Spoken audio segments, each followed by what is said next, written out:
সুপ্রভাত আপনাদের সবাইকে। আজ 9ই মে 25শে বৈশাখ 166তম রবীন্দ্র জন্মোৎসবে আজকে আমরা এসে পৌঁছে গেছি জোড়াসাঁকো ঠাকুরবাড়িতে।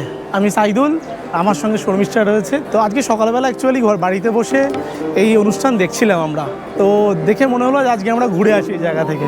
আর এখানে আপনারা কিভাবে আসবেন, কলকাতা বিভিন্ন জায়গা থেকে এখানে কত টাকার টিকিট রয়েছে স্টুডেন্টদের বা বড়দের, তার পাশাপাশি আপনাদেরকে মিউজিয়াম বা কতগুলো ঘর খোলা থাকছে সব কিছু আপনাদের সঙ্গে শেয়ার করবো। চলুন তাহলে শুরু করা যাক।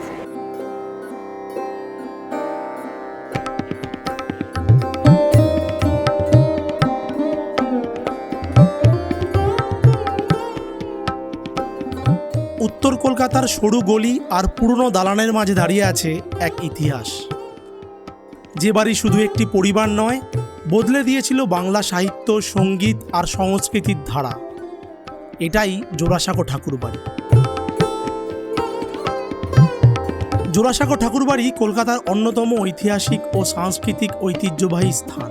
ঠাকুর পরিবারের পৈতৃক বাসভবন এবং বিশ্বকবি রবীন্দ্রনাথ ঠাকুরের জন্মস্থান।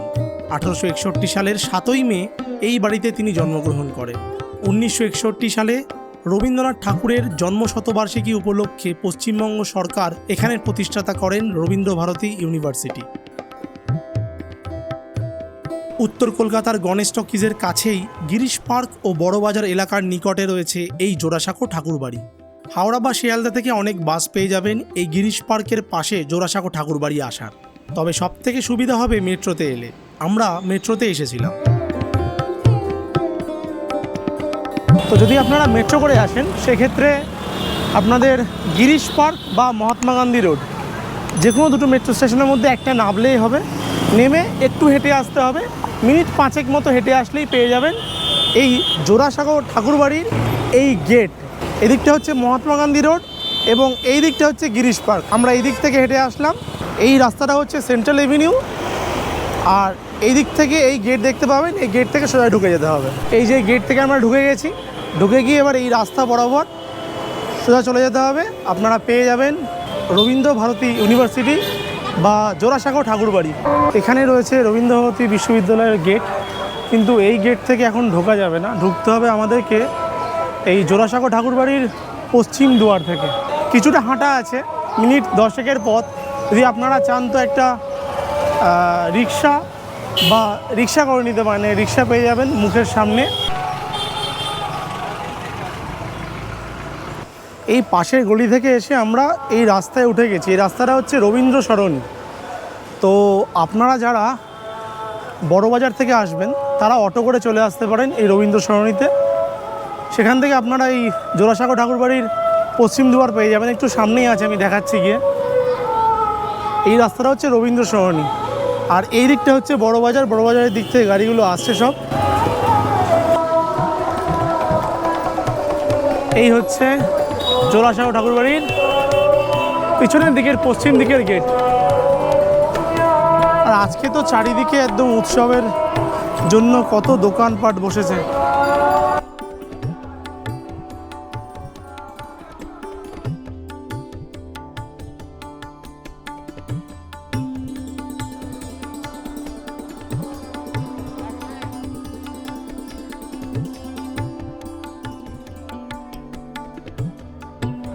এই হচ্ছে গেট। গেটের এদিকে হচ্ছে টিকিট কাউন্টার। মঙ্গলবার থেকে রবিবার সকাল 10টা 30 থেকে বিকেল 4টে 30 পর্যন্ত এই রবীন্দ্রভারতী মিউজিয়াম খোলা থাকে। প্রতি সোমবার এবং সরকারি ছুটির দিনগুলো বন্ধ থাকে। যদি ফটোগ্রাফি করেন সেক্ষেত্রে ফটোগ্রাফি করতে গেলে 50 টাকা করে দিতে হবে। অন্যদিন ভিতরে আপনারা কাউন্টার পেয়ে যাবেন, সেখানে 50 টাকার টিকিট করে তারপর আপনারা ফটো তুলতে পারবেন ভেতরে। এখানেই টিকিট কাউন্টার রয়েছে। অন্য দিনগুলোতে 50 টাকা অ্যাডাল্টের টিকিট এবং স্টুডেন্টদের টিকিট হচ্ছে 20 টাকা। তার জন্য স্টুডেন্টদের একদম ভ্যালিড আইডি কার্ড নিয়ে আসতে হবে। আর আজকের দিনে তো একদম প্রত্যেকেই অবাধে প্রবেশ করছে। সকালে বাড়িতে বসে যে অনুষ্ঠান দেখছিলাম সেই অনুষ্ঠানই স্বচক্ষে কিছুক্ষণ এই প্যান্ডেলের মধ্যে বসে দেখলাম।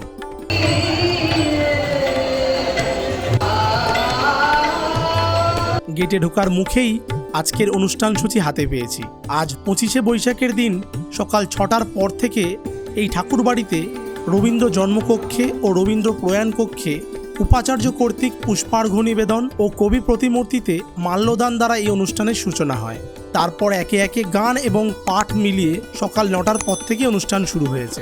স্টেজের বাঁদিকেই রয়েছে কবিগুরু রবীন্দ্রনাথ ঠাকুরের প্রতিমূর্তি। আজকের দিনের জন্য এই ওঠার ব্যবস্থা করা হয়েছে, আর প্রত্যেকেই সামনে গিয়ে প্রণাম করতে পারছেন।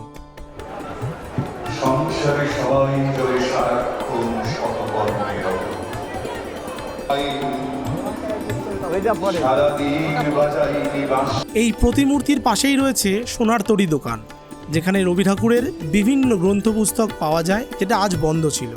এর বাঁদিকেই রয়েছে মহর্ষি ভবন, এখানেই কবিগুরু জন্মেছিলেন। এটি ছিল ঠাকুর পরিবারের প্রধান আবাসিক অংশ।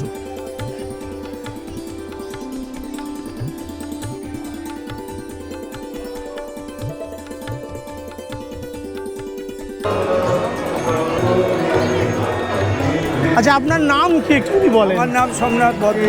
সোমনাথ, আপনি কোথায় থাকেন? হেদুয়াপাটি। এখানে আমি এই সোসাইটির লাইভ মেম্বার। আচ্ছা, আমি এখানে আসি সবসময়, প্রায় আর কি আসি, আচ্ছা। অ্যাটেন্ডেন্স দিতে হয়। আবার আচ্ছা, এখন আচ্ছা। আমার এই পায়ের জন্য আমি খুব একটা উপরে উঠতে পারি না, নিচে আমাদের রথীন্দ্র মঞ্চ আছে, ওখানে আমি আসি। আচ্ছা, আচ্ছা। আর 25শে বৈশাখ, 22শে শ্রাবণ, নিমতলা বার্নিংঘাট, বুক ফেয়ার, নন্দন, সব হ্যাঁ। চত্বরে সবই মেলাগুলোতেই আমি যাই। যান আপনি? আচ্ছা।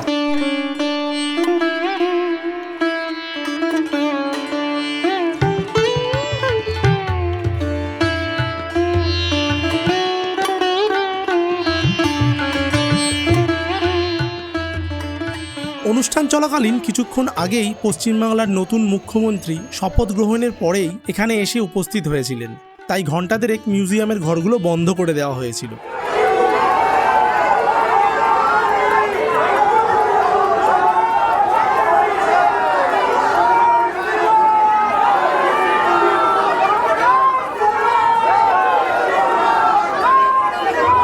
আবার খোলার পরে একসঙ্গে বেশ কিছু মানুষ প্রবেশ করছে। আজকের দিনে এই রবীন্দ্রভারতী মিউজিয়াম সকাল 6:30 থেকে বিকেল 4টে পর্যন্ত খোলা থাকবে। সিঁড়ি থেকে উঠেই বাঁদিকে রয়েছে কবিগুরুর সম্পূর্ণ প্রতীকী চিত্র। এই সেই জোড়াসাঁকোর ঠাকুরবাড়ির দালান, যা আমরা রবীন্দ্রনাথের বিভিন্ন লেখনীতে উল্লেখ পাই। রবীন্দ্রনাথের প্রিয় এই দালানের ওপর আমরা এখন দাঁড়িয়ে, খুবই ভালো লাগছে, সুন্দর লাগছে দেখতে। এই দালানের পাশ দিয়েই একের পর এক রয়েছে মিউজিয়ামের ঘরগুলো, যার মধ্যে প্রথম ঘরে সেই সময় তোলা কিছু ফটোগ্রাফ এবং ঠাকুরবাড়ির ব্যবহৃত আসবাবপত্র রাখা রয়েছে।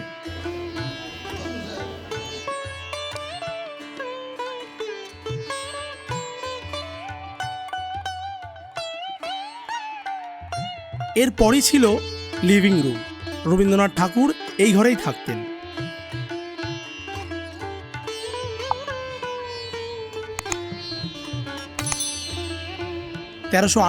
বঙ্গাব্দের 22শে শ্রাবণ বৃহস্পতিবার দ্বীপ্রহরে কবিগুরু রবীন্দ্রনাথ ঠাকুর এই কক্ষে শেষ নিঃশ্বাস ত্যাগ করেন।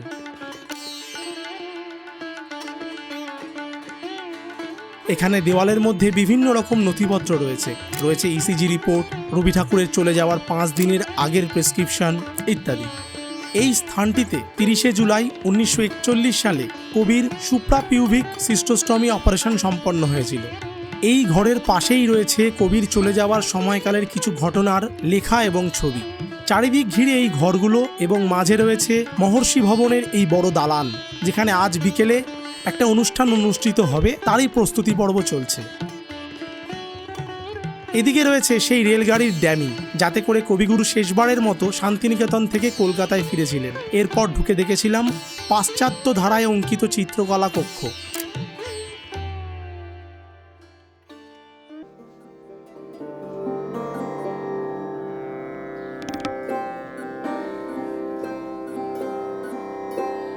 এরপর হাঁটতে হাঁটতে এগিয়ে গেলাম কবিগুরুর জন্মকক্ষের দিকে। যাওয়ার পথে দুধারে অসংখ্য ছবি।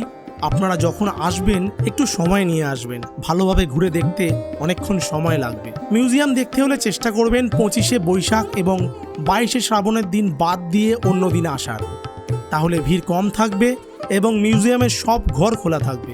এখানে রয়েছে ঠাকুরবাড়ির বংশ তালিকা। তারপরেই পৌঁছে গেলাম রবীন্দ্রনাথ ঠাকুরের জন্মকক্ষের সামনে। 1861 সালে 7ই মে এই ঘরেই তিনি জন্মগ্রহণ করেন।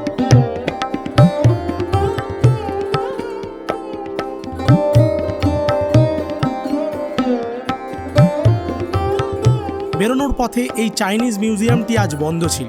জাপানিজ মিউজিয়ামও রয়েছে এই ঘরগুলোর মধ্যে, কিন্তু আজ মিউজিয়ামের বেশ কিছু ঘর বন্ধ ছিল। এগুলো দেখে আমরা পিছনের দিকের গেট দিয়ে বেরোলাম।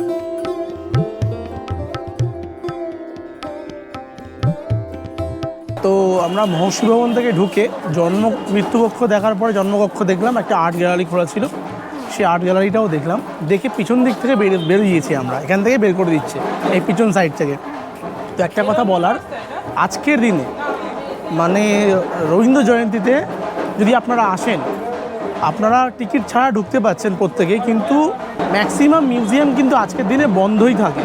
মানে অনেক জায়গায় অনেক ভিডিওতে আমি দেখেছি যে আজকে সব ঘর নাকি খোলা থাকে, পুরো সম্পূর্ণ উল্টো। আজকে ম্যাক্সিমাম ঘর বন্ধ রয়েছে, কয়েকটা ঘর মাত্র খোলা রয়েছে, সেগুলি আজকে দেখতে পেলাম।